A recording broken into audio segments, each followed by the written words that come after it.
and 89.3 WBLD Orchard Lake, West Bloomfield, Kego Harbor, Sylvan Lake, 89.3 Lakes FM.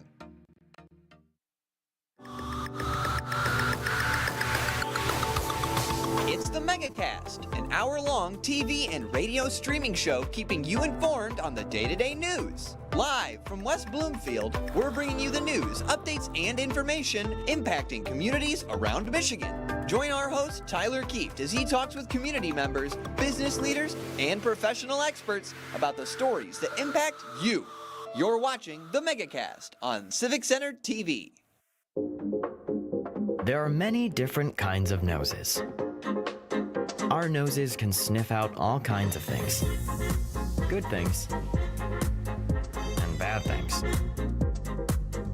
Your nose knows if those sniffles are just a cold, allergies, or COVID-19. So swab it. Test it. It's good to know.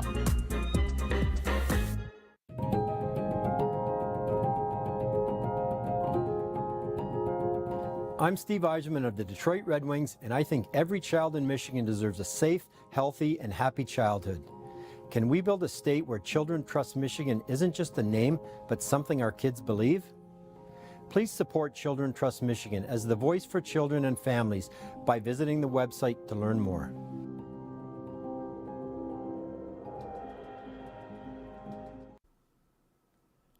You're listening to your radio homes for the Megacast, 89.3 WBLD Orchard Lake and 88.1 WBFH Bloomfield Hills. Today's edition of the Megacast begins now.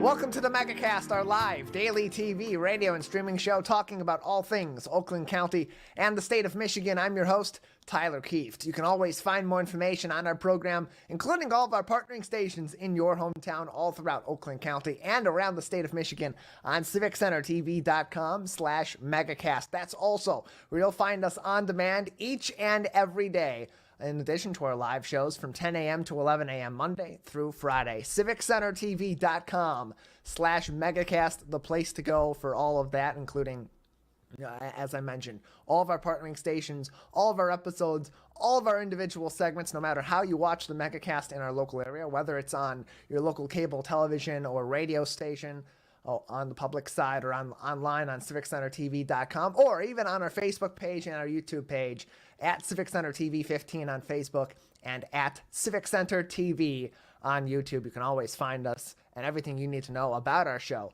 on civiccentertv.com/megacast. Let's now go over to our local news page on civiccentertv.com, where you'll find our top stories each and every morning before the show. We'll post links to articles from publications all throughout the Metro Detroit area and around the state of Michigan about stories that are impacting us right here in Oakland County, or stories we're going to hear about throughout the state that can also apply to us right here in our local area. Our top story this morning comes from Matthew Farr at the Oakland Press. The decision in May by federal judge Mark Goldsmith to allow lawsuits against Oxford schools administrators and high school counselors has been countered with an appeal from school district attorneys. That was a May 12th decision by Mark Goldsmith out of the Eastern District of Michigan's Southern Division, and a federal case against the schools in that regard. The appeal is in process and is scheduled to have an initial hearing in Cincinnati at the 6th Circuit Court of Appeals. A date on that hearing is yet to be determined. In the appeal, school district attorneys claim that their denial of governmental immunity to those district employees and administrators, including two former superintendents of the district, Timothy Throne and Dan Weaver, were inappropriate and violated their constitutional rights, with attorney Tim Mullins from the school district stating, quote, "This appeal of the denial of qualified and absolute immunity does not involve disputed facts on this issue, but rather presents the purely legal question of whether the district court mistakenly held that Hopkins and Ejok's decisions, those being counselors in the school district previously, that are also noted in this matter, whether the district court mistakenly held that Hopkins and Ejok's actions violated the plaintiff's clearly established constitutional rights, end closed quote. Earlier this year, it was announced that the district itself could not be held liable under Michigan law due to it being a government agency, a public agency. Per state law, generally speaking, district employees are also protected by this government immunity, which is now part of the crux of this appeal. Were these individuals from the high school, and these administrators particularly noted those former superintendents Timothy Throne and Dan Weaver, are they qualified under that government immunity because they were working for a government agency, for a public entity in the Oxford Community School District? Does that mean that they are no longer liable under this federal lawsuit? That is going to be at the crux of this appeal, and why that decision from May 12th by Judge Mark Goldsmith out of a federal court in the Eastern District of Michigan's Southern Division that ruled the federal case against the school district would be allowed to continue. That includes in the lawsuit included, of course, as I mentioned, former superintendents Timothy Throne and Dan Weaver, Principal Stephen Wolf from Oxford High School, teachers Becky Morgan, Jacqueline Cabina, and Allison Karpinski, as well as two former counselors, Sean Hopkins, and a former dean of students, one counselor and a former dean of students, Nicholas Ejak, also noted in this case. Plenty of more information, as well as supporting articles that give you even more context and information on this story from the Oakland Press. You can find that article at the top of our local news page today on civiccentertv.com, and I encourage you to read this in full and get your latest update on some action being taken against the Oxford School District by parents and by others who were victimized on that day in November of 2021 and are looking to hold the school district accountable, and from the school district countering that with an appeal, hoping to qualify their employees under government immunity and relieve them of liability in these cases. That full article, civiccentertv.com, on our local news page. Click through the top story, top article on that page with the Oxford Community School District logo on it. Also making headlines on our local news this morning from the Detroit Free Press's Marina Johnson and Jenna Prestoninsky. Over the weekend, racing returned to the streets of downtown Detroit at the Detroit Grand Prix, with festivities on Friday all throughout the weekend as well. And all the way through Sunday afternoon's IndyCar race on the streets of Detroit, won by Alex Palou. A certain liveliness returned to the D for the event, which was for the past several years held instead of in the streets of Detroit on Belle Isle, with some attendees even telling the Free Press that that was the reason they didn't attend the event in recent years, with one Grand Prix attendee, Dan Winter, telling the Detroit Free Press about the previous move out of the downtown streets to Belle Isle. Quote, "I lost enthusiasm for it because it was over there and it wasn't as accessible," end close quote. That, however, was not the case this past weekend, with racing activities, food, and more, as well as another hot, sunny, and beautiful day in the downtown area. Another attendee from here in Oakland County, Deborah Michaud from Southfield, told the Detroit Free Press, quote, "It's fantastic. I would tell anybody to come down and enjoy these beautiful days," end closed quote. It has been absolutely beautiful here in our local area and throughout the state of Michigan, with sunny, warm weather, not a cloud in the sky on most days, including over the weekend. Perfect conditions for racing in downtown Detroit, and seeing pictures and seeing videos, watching part of the race on Sunday afternoon. Boy, it was quite lively in Detroit for this event, and it goes to show again that if Memorial Day is considered the unofficial start to the summer, the Detroit Grand Prix has to be that unofficial start to summer events in Metro Detroit, with people coming out to the city to enjoy some racing, some activities, some great music as well in the downtown area. Beautiful evenings and beautiful days on the riverfront too, as on the Detroit Free Press's website, if you click through this article, you'll see a really cool shot at one point of a couple of Indy cars lined up on what looks like pit lane right in front of the Renaissance Center and a parking garage in downtown Detroit. A really cool shot from David Rodriguez Munoz of the Detroit Free Press. You can find in that article. Great reporting here from the Detroit Free Press on this great event. And so many people came down to the city of Detroit to attend this event, and so many people will come up from Detroit and from other areas across Michigan into our local area over the next several months for many of these events, including, as we will talk about later on, the Ann Arbor Art Fair happening in July. Just after that, in late July, it's going to be the Orchard Lake Fine Art Show right here in West Bloomfield, where we originate our programming with Civic Center TV, and then other great events coming up even this weekend, just coming up on Saturday in West Bloomfield at the Orchard Mall. It's the food truck rally with West Bloomfield Youth Assistance. That's coming back after some time on hiatus. It was back last year, but as well, but now really going to turn into that event that anybody can come out to at any time. It's going to be held for the first time. Instead of on a Friday night, it's going to be held all day on Saturday, June 10th. That is this weekend at the Orchard Mall. And if we have anything as good way as good of weather as we did at the Detroit Grand Prix this weekend, I'd expect that to be a very lively event as well in West Bloomfield. And just a sign of things to come. We are back to normal, back to having all these fun events, and you can find a lot of those in a couple of different places. One place I would suggest is you go to our co-flagship, My Michigan TV, at mymytv.com, and you watch their show, Michigan Fun, or My Fun, with the Michigan Festival and Events organization that is that's always talking about different events, different festivals, and more coming up in the state of Michigan or ongoing in the state of Michigan. That is new episodes Thursday, 7 o'clock on My Michigan TV with Mike Sukent in partnership with the Michigan Festivals and Events Association. I apologize earlier, I said organizations, association. More information even on those events across the state with their partners and more can be found at michiganfun.com. So plenty of different ways to take the fun from last weekend in the city of Detroit and spread that all throughout the state of Michigan in the coming weeks and months, as it's now looking like summer here in the state of Michigan, although it's been unseasonably hot to start it off with. That's going to adjust at least this week and feel a little bit more like June as we approach Father's Day later on this week.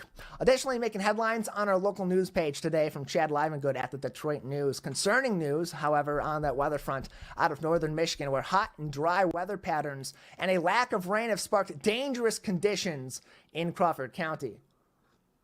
A campfire gone wrong on private property turned into a wildfire over the weekend at about 1 p.m. on Saturday in Grayling, becoming a massive blaze that at one point spanned over 3,000 acres of pine country in northern Michigan and turned into a wildfire that was now known as the Wilderness Trail Fire. That, again, began 1 p.m.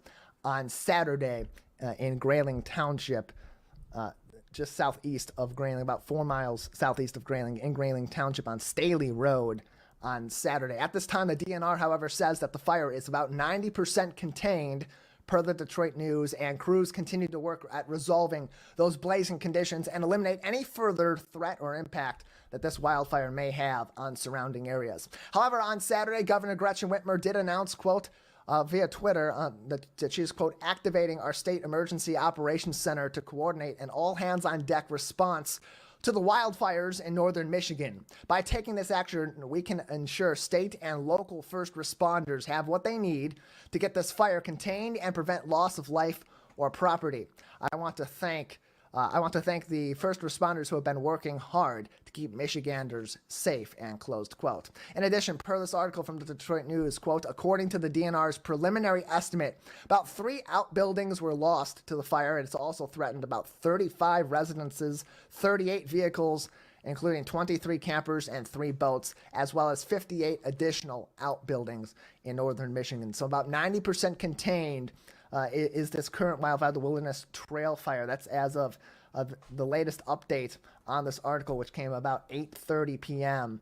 on Sunday night. And you can find a link to that on our local news page on civiccentertv.com for more information. But in terms of how that applies here in our local area, it applies to any burning you may be doing outside. Look, we haven't had rain here in Oakland County. We haven't had much rain, if any, across the state of Michigan in a few weeks. That means we're having dry conditions outside. We got unseasonably hot weather. The grass is dry. The brush is dry. Leaves that may be on the ground or other debris that may be on the ground is also dry, and that means that it's much more apt to set on fire if it is sparked, and fire is more likely to spread quickly because there aren't conditions in between these different objects or different piles that of debris or woodland materials that may otherwise be slowing down the spread of fire. That's not there because it's all dry. It's basically a giant bunch of kindling. So for those in communities that have open burning, again, you got to stay with those fires. You've got to be safe in burning in your local area, at your home, because what can become just a quick spark flying off of that fire that you may be burning in your backyard as you're burning some leaves or other debris instead of throwing it out. That can quickly turn into a blaze that maybe lights the bushes on fire, lights your home on fire, spreads down your street, or all of a sudden turns into a wildfire, as was noted in this article. It was a campfire gone a little bit out of control in northern Michigan on private property that ultimately led to over 3,000 acres at one point being lit on fire in northern Michigan in the pine country up north. And while it has pretty quickly been contained to about 90%, about 90% contained, it spread quickly. That didn't take very long. 1 p.m. on Saturday in Grayling Township, and between Saturday and now, at one point, over 3,000 acres of pine country in northern Michigan in the Grayling Township area were on fire. And many of our communities here in Oakland County, and you'll have to check with your local municipality or places that you may be visiting in our local area, open burning is actually banned. Here in our flagship area in the greater West Bloomfield communities, West Bloomfield Township's fire department, which also oversees the Tri-City Fire Department in Orchard Lake Village, Keagle Harbor, and Sylvan Lake, they have barred open burning in these 4 communities. So many people don't know. You're not allowed to even have a fire pit in your backyard. And if you're burning in that, one, it's against your local ordinance, but even in these conditions, if you're doing that and you're not aptly attending to that fire and making sure that anything that sparks outside is quickly extinguished, you could be putting yourself, you could be putting your home, you could be putting your neighbors and your community at risk. So something to keep an eye out on as we continue to not have a whole lot of rain in the forecast in our local area. I will take a just very brief look at our forecast for this week, at least in my local area in western Oakland County. Precipitation looks very low today, 0%. Tuesday, Wednesday, Thursday, Friday. Yeah, we're not expecting to see any rain until at least Sunday, where there is a 50% chance of rain, with that rain really beginning in the morning and going all throughout the afternoon until right around 7 o'clock, when it will part in the western part of Oakland County, so probably around 8 o'clock or 8:30 is the current forecast. But still, that's not till Sunday. We're going to have another 6 days, including today, before we have any rain even in the forecast this week. And if that forecast changes, all of a sudden, we've gone several weeks without rain. Those dry conditions are perfect for lighting things on fire and for fire spreading really quickly. That's the big concern. It's not necessarily that sparks can cause fire. It's that those fires can spread and spread quickly and spread far and become problematic for our local fire departments or dangerous for our local residents, including yourself. So be very careful with fire, as always, in our local area, and let what's happening in northern Michigan be a very, very strong lesson for you right here in Oakland County.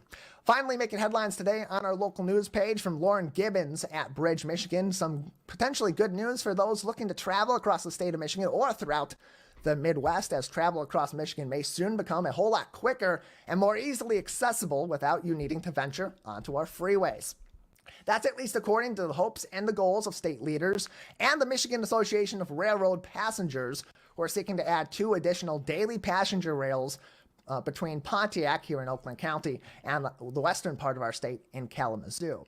And the association is giddy about the opportunity to do this right now, with Democratic leadership in high positions in state government, including in the legislative branch with Governor Gretchen Whitmer, a Democrat in her second term, and a majority in both the state's House and Senate, with their government affairs coordinator Steve Vignosi telling Bridge, Michigan, quote, this is probably the most passenger rail friendly legislature we've had as long as I can remember, end closed quote. Already, federal dollars are pouring into the state of Michigan and throughout the Midwest to improve our rail routes, with millions invested in the Amtrak Wolverine route between Chicago, Pontiac, and Detroit, the Blue Water route between Chicago and Port Huron, and the Pierre Marquette route between Chicago and Grand Rapids. In terms of state leadership enthusiasm for improving rails here in the state of Michigan, Democratic Senator Darren Camilleri of Trenton said, quote, "We want to see the state of Michigan investing in large rail infrastructure, particularly public transit, to help us be in a position to compete," and closed quote. More information from this article, if you read in full, you can click through to it to read the entire article on our local news page on civiccentertv.com. It goes into even more details about what some of these improvements may mean in the state of Michigan, between these routes, particularly between Chicago and major cities in the state of Michigan, but also creating potentially an environment where people would have easier access to the trains, to the passenger rails, and be able to move more quickly across the state of Michigan, kind of more casually across the state of Michigan. And here's the situation with this. It's something that is complicated because there isn't, statistically, at least from previous metrics, a whole lot of enthusiasm from the populace about passenger rails becoming more popular in the state of Michigan or across the union. But it is an accessible and an easy form of travel that is utilized all throughout the world, particularly in Europe, where people quite easily travel between countries and between major cities in many European countries. That kind of being the vision here, it seems, from the Federal Department of Transportation, led by Secretary Pete Buttigieg, as well as from leaders here in the state of Michigan, including the governor, Gretchen Whitmer, who has had many public speeches alongside Secretary Buttigieg and other leadership in the state of Michigan. And you hear in this article, of course, from Darren Camilleri, a senator out of Trenton, Michigan, a Democrat, showing his enthusiasm for these potential improvements, and also from Michigan's Passenger Rail Association as well, also expressing their enthusiasm about working with the leadership in the state of Michigan at this time to improve our passenger rail routes. The Michigan Association of Railroad Passengers, again, saying this is the most rail-friendly legislature they've worked with in some time, and they're very excited about getting this going. So whether or not you are for this form of public transportation, if you're enthusiastic about it, at least we know that there's something that's being worked on to improve public transportation in the state of Michigan, which of course has been an issue for a number of years in our communities, and of course has additionally been an issue across the nation. How do we get people moving across the country in more affordable ways? If you looked at airline prices of late, you'd probably agree we need to work on making long-form travel a little bit more affordable for all of us here in Michigan and across the country. That full article and all of our top stories today from across the state of Michigan on our local news page on civiccentertv.com. A brief synopsis of those articles there, a little bit of a direct quote from each one of those articles, and then multiple links to get you to those full articles so you can read these stories in full, all of their supporting materials, all the other stories from these great publications, the Oakland Press, the Detroit Free Press, the Detroit News, and Bridge, Michigan Today, as well as so many others, including M Live, the Lansing State Journal, and more. And if you have the means to do so, we'd highly encourage you to subscribe to these publications and support local journalism here in Metro Detroit, in Oakland County, and in areas all throughout the state of Michigan, telling stories of your local community and the information you need to know each and every day on the front lines without the bias you're seeing in those 24-hour news networks that are really just pontificating about these stories and giving their opinions on these stories rather than actually digging into this information and telling you what you need to know and how it applies to your local area. These publications are doing it. We are always happy to show them support. CivicCenterTV.com on our local news page is where you can find our top stories each and every day. We post those links right before our live shows at 10 a.m. and our discussion on the latest local headlines in the first segment of our show.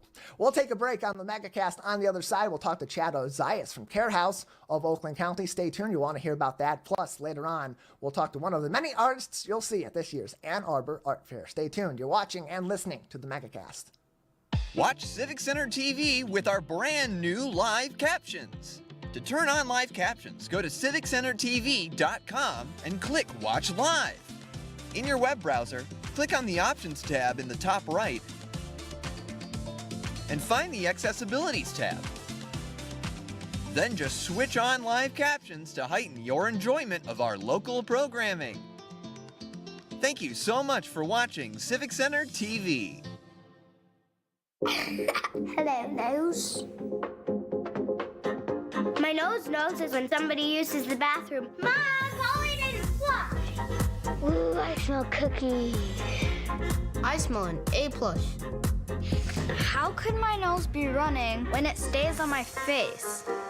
Our noses know if those sniffles are just a cold, allergies, or COVID-19. So swab it. Test it. It's good to know.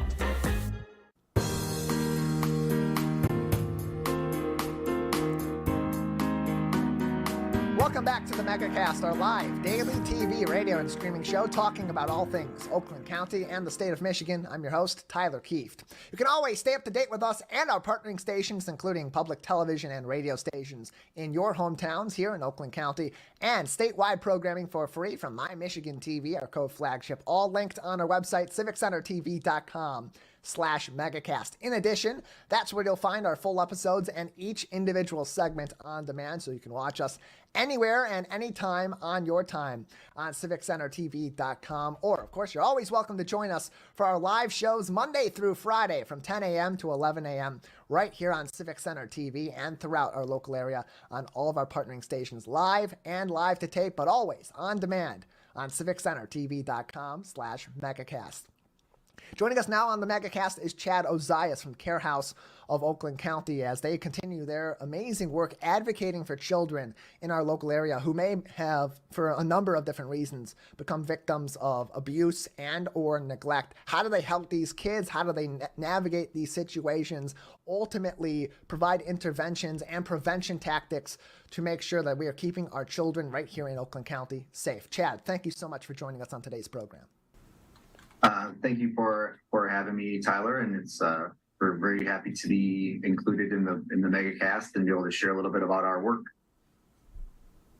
Yeah, glad to have you on to talk about the work that you're doing. Tell us first off just a little bit of background about Care House of Oakland County and some of the services that you provide, because it's not unique to Oakland County, but these are critical services that are being provided right here in our local area.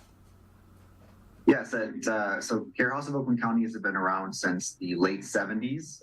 We just celebrated our 45th birthday on March 28th, so we've been around for a very long time.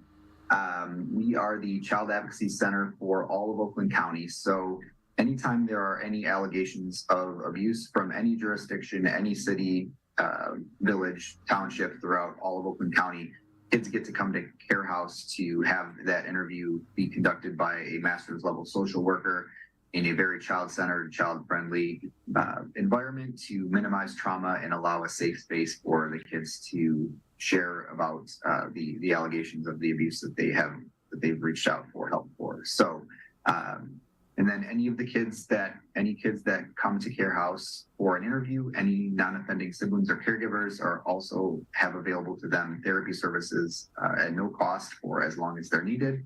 And we know that this is going to affect the entire family, so we do offer those services up for all the members of the family that need that extra help.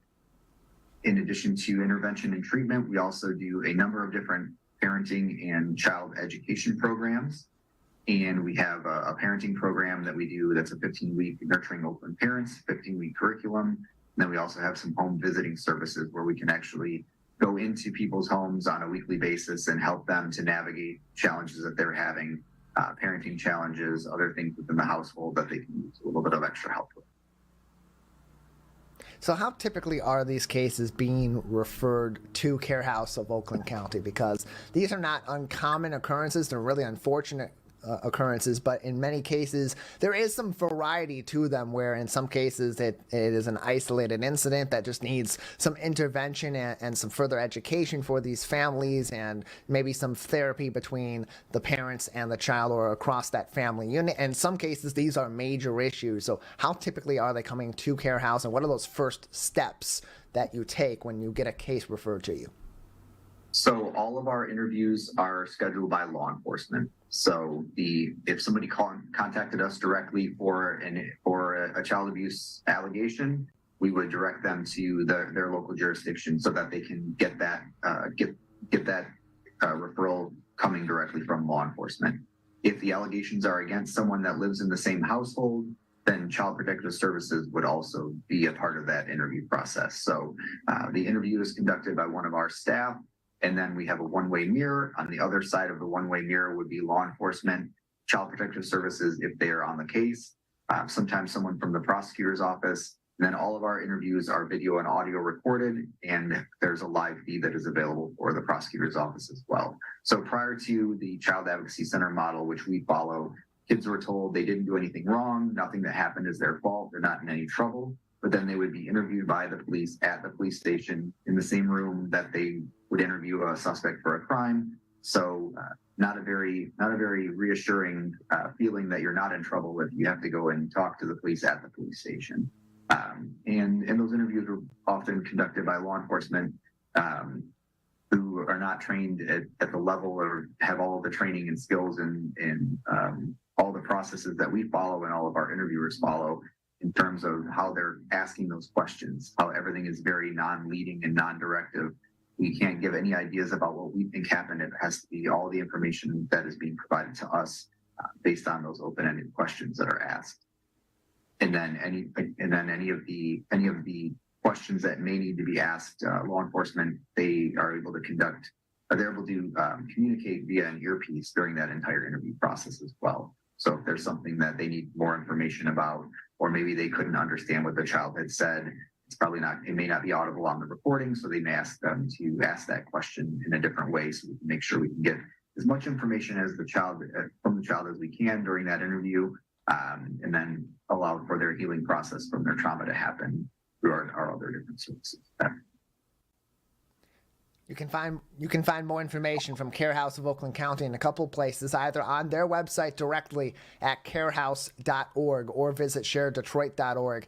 Navigate to their Find a Nonprofit page and then search Care House of Oakland County. Joining us on today's edition of the Megacast is their Director of Philanthropy, Chad Ozias, on our program as one of over 350 charities and nonprofits that join us every week on Tuesdays and Thursdays on the Megacast. You can always find those interviews on demand as well on civiccentertv.com/Megacast. Chad, earlier you mentioned also some preventative services and education that are provided for parents and for other guardians through Care House of Oakland County. So take us into what are those educational resources and those preventative resources, because for the average person, they may think if someone is likely to abuse or neglect a child, they're just going to end up doing that. How do you actually prevent that from an educational standpoint like you do?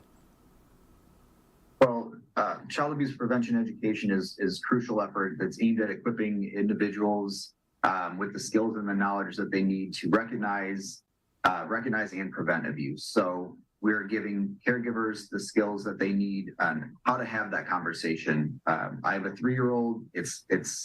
We do anatomically correct terms, and we talk about him being the boss of his body.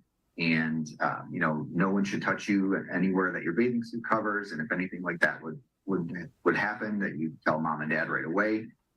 So we give caregivers and caregivers that language that they need to have a conversation, depending on and making it age appropriate based on the child's age.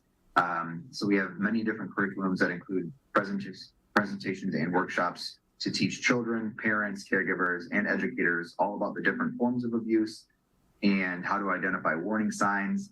And we cover safe and appropriate touches and what's safe and appropriate and what's inappropriate, setting boundaries, and how to report to the authorities as well. So if all the adults that are in the lives of children and then kids themselves are armed with that knowledge of how to keep kids safe, then we can really work toward our vision, which is impacting the safety of every child in Oakland County through those and prevention education. Prevention education. More information can be found on Care House of Oakland County by visiting their website, carehouse.org, or Share Detroit's website as well, which has information on both Care House and 350 plus other charities and nonprofits throughout our local area. ShareDetroit.org is their website for more of that information. Another way you can support Care House of Oakland County is by joining in on some of their events, including their Seeds of Hope tour happening on June 13th. Chad, tell us about the Seeds of Hope tour, how people can participate, and how this helps with some of the programs that are being undertaken by Care House of Oakland County. Sure. So, we interviewed 735 kids last year. We averaged between 800 and 1,000, and we served over 37 children and adults throughout all of our programs. And a great way to learn more about our work is to come to a tour. We do them on the second Tuesday of every month from noon to 1. And you can also schedule an individual tour or group tour directly with myself or another member of our team. The great thing about the tour is we don't have any clients in the building during that time. So our individual staff are able to share about their work, directly about their work. So one of our interviewers can talk about their role here. One of our counselors can talk about their role. Our therapists, prevention education staff, our CASA team, they all get that opportunity to share directly with the people that attend the tour, and being able to share about their work as the experts in the field.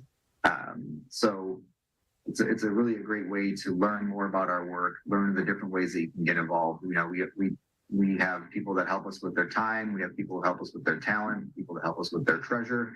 We have a number of different volunteer opportunities that are available that are on site in person or off site as well. And really, a majority of the time, I would say anytime that I lead a tour, people are wondering how they can help, how they can be a part of helping keep kids safe here in Oakland County. And we need to add more people to our team that are helping us do that every day. You can join in on helping Care House of Oakland County in a number of different ways by learning more from their website, carehouse.org, or on Share Detroit's website, sharedetroit.org. If you click on their Find a Nonprofit section, search Care House of Oakland County, and click on their link. That'll give you more information how to get in contact with them, volunteer opportunities, other events that you can participate in, and also potentially even some items you can help provide to them that may help with some of these different resources, events, and educational efforts. Again, their website directly, carehouse.org. For more information, you can also call them 248-332-7173,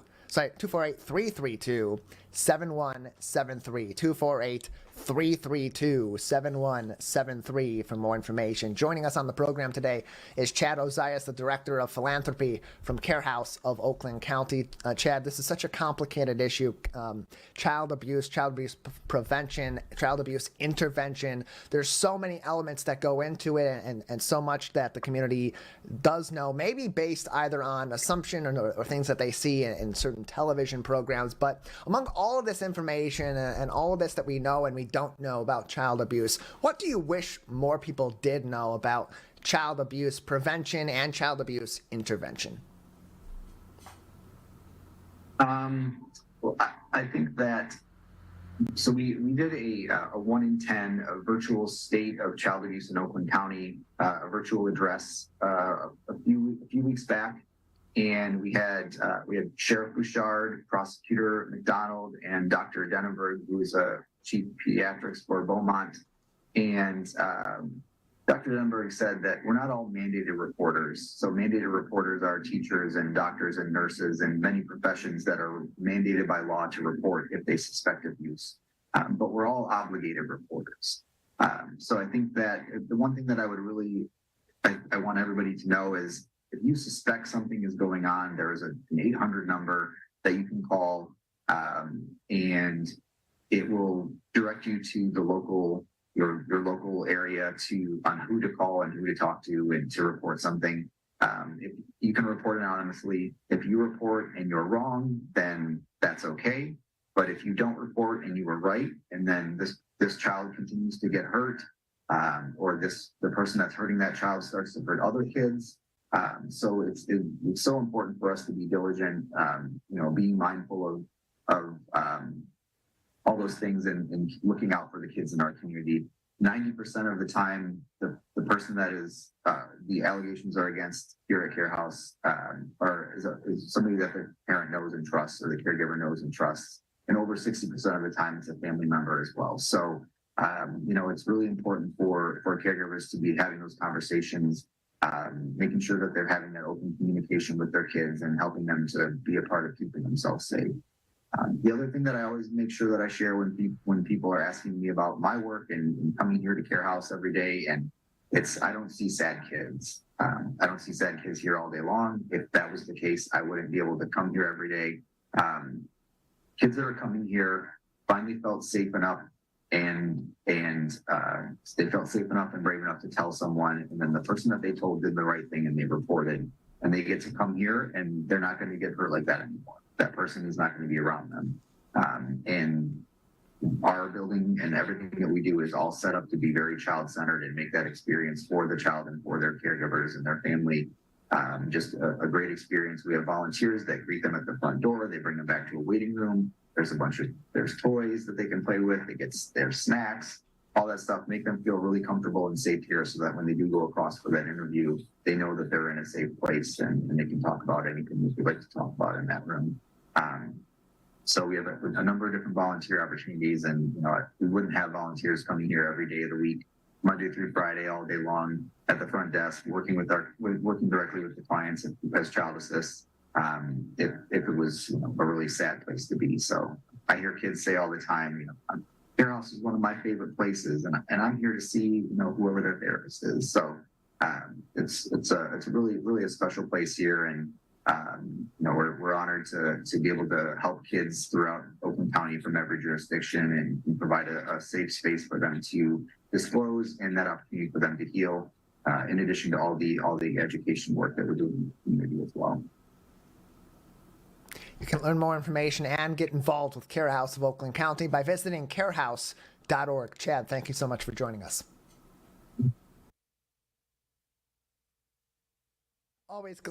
My apologies. Always glad to have you on with us, Chad, and our friends over at Care House of Oakland County. Again, you can find all of our discussions with all of our local organizations that are advocating for children, for our environment, for other groups, and more causes here in Oakland County and throughout the state of Michigan. On demand, civiccentertv.com/megacast.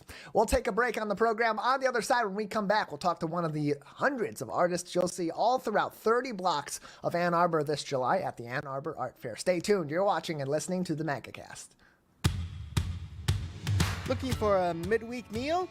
Keep the bag lunch at home this summer and enjoy street food in your neighborhood with Food Truck Tuesdays.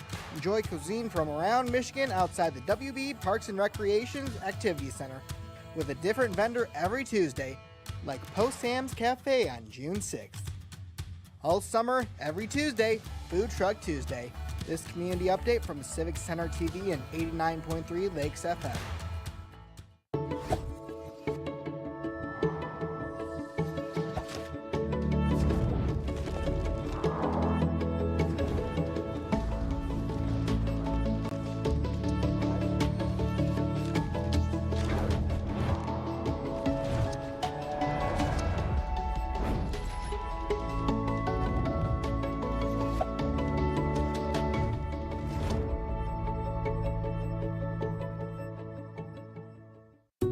Wondering what to say to someone who's been sexually assaulted or abused? I believe you. I'm so sorry this happened. It's not your fault. Confidential and anonymous help is available at the Michigan Sexual Assault Hotline. Connect with us 24/7. Call 855-VOICES-4 or text 1-866-238-1454 for help. Learn more at michigan.gov/voices4.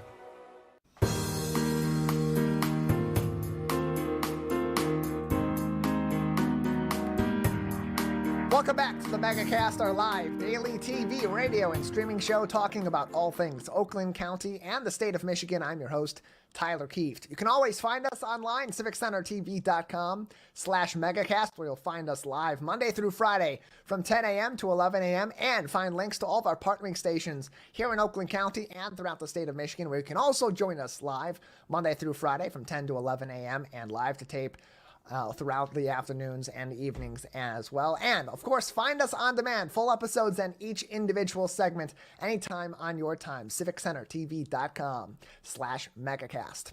Coming up this July in Ann Arbor, over 30 blocks of the city will contain art from all different disciplines, entertainment, food, and more at the Ann Arbor Art Fair. Joining us now is one of the hundreds of artists you'll see at this year's event. Trinity Brown is the owner of Trinity Barbara Jewelry and an artist at this year's Ann Arbor Art Fair and joins us now on the Megacast. Trinity, thank you for being with us today. Hi, thank you so much for having me. Yeah, glad to have you on to talk about your art and your appearance at this year's Ann Arbor Art Fair. So you work on jewelry in particular. Tell us about this art and how you got into making jewelry. Yeah, it's been a long journey. I started when I was 12 years old. I wanted to be a dancer. There was nobody that could convince me I wasn't going to be a professional dancer. And so I had spent years training in a competitive program. And I ended up having scoliosis. And with that, I decided to go ahead and get the rods and, correct all the things that needed to be corrected. But in that, I kind of lost my ability to dance as much as I wanted to during a year long recovery period. And so in that, I found jewelry because I think I found some wire wrapping video online on YouTube where everybody finds things these days. And I was able to kind of learn and teach myself and kind of become creative again through a different platform, which was new to me, completely new to me. And so in that, I started making jewelry. And I was pretty okay. When I started out, I had 3 mentors take me in as their mentee, pretty prominent art figures in the Detroit art space. And through that, they taught me kind of how to refine my work.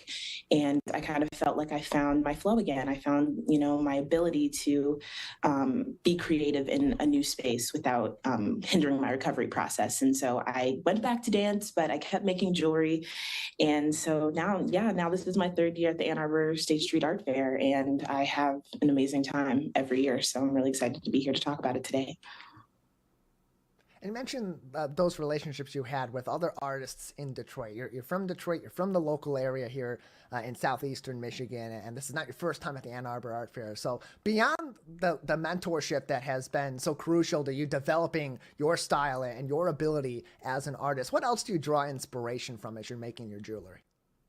Yeah, I have quite a few jewelers that I am just so inspired by from all over the globe. Millie Savage has a very interesting line over in Australia who every single time I see her work, I just get more inspired to create. But I think a lot of my designs also stem from the different aesthetics and the different fashion influences that I find in everyday life as well. I always find myself looking at people's hands, their ears, just to see like what they chose to put on a day, because I think accessory design plays really well into outfits. And as a student at the University of Michigan in the business school, I'm looking to move into like fashion marketing and PR and things of all that sort, in addition to what I do with Trinity Barbara, the brand.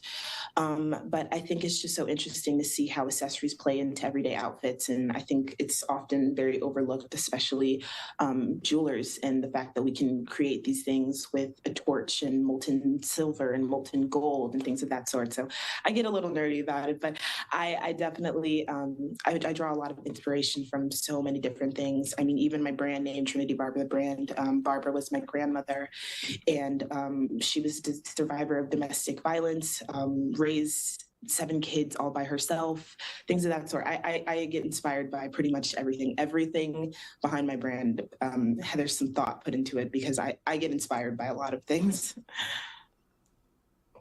That kind of draws to your slogan too. The first thing I noticed when I went to your website, and for those that are tuning in, that is trinitybarbara.com to learn more about Trinity and all of her work and to see some of it yourself. You can also shop on her website there as well. trinitybarbara.com. The first thing I noticed was your slogan in top left corner, jewelry for everybody. Elaborate on that. It's not just a slogan for you. That's something that you draw inspiration from and that you are trying to fulfill on a daily basis as you're creating this art, as you're going to different shows, as you're selling this art. What does that mean to you? Yeah, I think as I'm trying to enter this space as a luxury jeweler, I think it's interesting to kind of think about how sustainability and environmental awareness plays into luxury jewelry spaces, luxury fashion spaces. And I wanted to create a line that somehow bridged the worlds between affordable and luxury, which tend to be oxymorons. But in Jewelry for Everybody, I created different, these things that I call Barbara dolls. They're social commentary dolls that we use to kind of push forward our collection, but also push forward different conversations that we intend to have on our social media platforms. I always say that I would like to create a brand that is unafraid to talk about these different issues that we may be having or facing in society, societal justice issues, social impact, anything that we can kind of talk about. I think we saw a major change in 2020 where the consumer is a lot more focused on supporting brands that have some sort of sustainable aspect. I mean, the fashion industry in and of itself is quite damaging to the environment. And it's hard because I love fashion so much, but I also love the planet. I'm through and through Gen Z. Like, I really, really do want to see if there's a way that we can enjoy all the things we enjoy without overconsumption, without things that aren't sustainable or environmentally aware within these big brands that we see blowing up in these large conglomerates. So I want to create a brand that truly is for everybody, in the way that it's accessible, in the way that we host conversations that are uncomfortable, in the way that we talk about different styles and aesthetics within fashion, within the jewelry industry. So the Jewelry for Everybody really can dive deep into really all the things that I feel as a jeweler when I'm creating, and how I feel as a business student as I try to scale my brand. And art really is a form of speech. And so having those tough conversations, talking about those issues that are ever so present even today in our society and continue to be present in all different areas of our life each and every day. As someone that's creating jewelry, how do you apply that to your art and to the message that you're providing through that art? Yeah, I think it can be quite difficult to develop pieces, in my opinion, that align with what I want to say without looking as dainty as I want it. I do think I have a daintier jewelry line, but in that, I think that's when I start hosting those photo shoots and those conversations. So as I'm developing my work, I do try to put thought into just like how the daintiness and the almost the fragileness of like my pieces and how they appear and how small they are, how that can work into a larger message. So I've been having some fun with that, I think. You can find all of Trinity's art on trinitybarbara.com and find her at this year's Ann Arbor Art Fair. More information on the art fair can be found on the Ann Arbor Art Fair.com. The Ann Arbor Art Fair.com is the website to go for more information. And again, the art fair, July 20th through the 22nd, Thursday, Friday, and Saturday. The Thursday and Friday dates, the 20th and 21st of July, 10 a.m. until 9 p.m. The final day, Saturday, July 22nd, 10 a.m. until 8 p.m. Over 30 blocks of the city of Ann Arbor downtown will be filled with art from all different disciplines, including Trinity Brown, the owner of Trinity Barbara Jewelry, on today's edition of the Megacast with us. And as you mentioned, you are from Detroit, but you are currently a student at the University of Michigan. You mentioned how you are looking to, in the future, bring some of your business administration and marketing experience into not only your art, but into helping other businesses and other organizations as well in our local area. But how do your current studies impact your art as well in this business that you've grown while you're already in school? I believe I've already implemented so much. There's so many different resources on campus. I think specifically for entrepreneurs who are working to scale their projects or their brands or their idea. I think we're an incredibly supportive campus in the way that we support ideation to creation. The Zell Lurie Institute on campus has been extremely helpful in all the things that I do. Just so many resources available for students interested in, creating and moving forward with their projects. And so, and within that, I've also built a tremendous connection with my jewelry professor. I mean, there's one jewelry professor on campus, but I get a chance to kind of, with the small classes, I get a chance to kind of text her and be like, I don't know what to do. I don't know how to move forward with this collection. Can you help me get out of this creative block? So there's just a lot of support on all fronts in that respect. And I'm really excited to move forward with the next steps. I think it's one of the reasons why I chose not to go to art school in the first place was to, try to focus on the back end and really the formalities of, creating business, because I knew I was creative coming into college, but I didn't know if I wanted to spend all of my time focusing on that as opposed to focusing on the business of art, because even in, I have this small business called the Emerging Artist Corps, which is a program for highlighting the emerging artists in Metro Detroit. That's another one of my entrepreneurial ventures. And even in that, I think there's not a lot of discussion about artistic career and advancing how to move forward with your artistic talent. And so I think that there is, I definitely appreciate my choice, I guess is what I'm trying to say, moving into the business aspect, because I think I've learned a lot. And I'm really excited for the next phase as I go into my senior year, I'm excited for the next phase of Trinity Barbara, the brand, and what it could look like. You can find more information on Trinity Barbara, the brand, at trinitybarbara.com, trinitybarbara.com, and information on the Ann Arbor Art Fair happening Thursday, July 20th through Saturday, July 22nd on the Ann Arbor Art Fair.com. Joining us on today's edition of the Megacast is the owner of Trinity Barbara, the brand, Trinity Brown, joining us from Ann Arbor, where she's attending the University of Michigan, right in the local area where you'll see this particular art festival this summer, July 20th through the 22nd. And you said this is your third time now attending this as an artist, selling your art at this event. As a student at the University of Michigan in Ann Arbor, it has to be a different experience for you too, to see this place that you spend so much of your time studying and living and growing up in some ways and others, seeing that come alive over the summer months when it tends to be a lot quieter on any college campus. What's this experience like for you, not just as an artist, but as a student at U of M? I wouldn't say quieter. I think it's right off. I'm usually right near the Diag. Like most of the booths are on Liberty. That's where most of us go. It's where most of us go to eat and fellowship and spend time together anyway. And there's some 66,000 of us. So the art fair does feel different in the sense of so many artistic people in one space, but all the people filling the streets seems relatively familiar to me, in my opinion. I've done it for 3 years now, and I'm usually on North University, right in front of the Walgreens and Nichols Arcade. And I enjoy seeing what the fair does to the city. I think a lot of people come out, and you hear about so many people and so many customers that come from all over. I think last year I had a customer who drove from Pittsburgh, and I thought that was so interesting because I never really thought of the Ann Arbor Art Fair or Ann Arbor in general is like a fair you travel to, but these customers, they come out, they show support. They really want to see what all of us are working on over the past year. And I've had a lot of return customers just come visit me after the years. And so it's just a really great event. I have so much fun each year.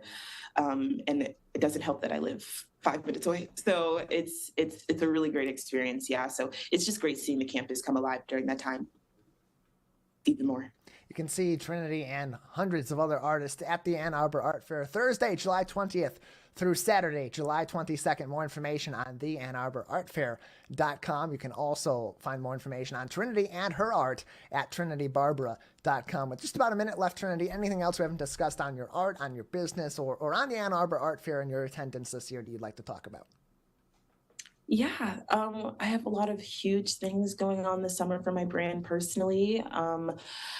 Through the University of Michigan, I have been able to really expand my work this summer. I mean, earlier this year, I was able to debut at New York Fashion Week, and I am working overtime to get my work in stores. And so I'm really excited to be able to show off some of the things that I've been working on over the past year at the fair. And I'm really excited to see everybody and all of the artists that I just love being neighbors to and talking to about their experiences. So really excited for this year, and I cannot wait to see everybody. Well, we are excited to see you there and all these other artists at the Ann Arbor Art Fair. Trinity, thank you so much for joining us today. Thank you so much for having me. You can find more information on Trinity and her art, including shopping for her art if you cannot attend this year's art fair, at trinitybarbara.com. And again, the Ann Arbor Art Fair, July 20th through the 22nd, over 30 blocks of Ann Arbor. And you can find new artists from this year's fair joining us every single Monday now for the art fair in July on Monday editions of the Megacast. That is going to do it for today's edition of the program. As always, you can keep up to date with us on civiccentertv.com/Megacast. Big thank you to Chad Ozias from Care House of Oakland County and Trinity Brown from Trinity Barbara, the brand, for joining us on today's edition of the program, as well as to our crew, Jared Clark at the studio of My Michigan TV, and our director, as always, Calvin Brown at Civic Center TV in West Bloomfield. Until next time, I'm Tyler Kieft. Take care of each other. We'll see you very soon.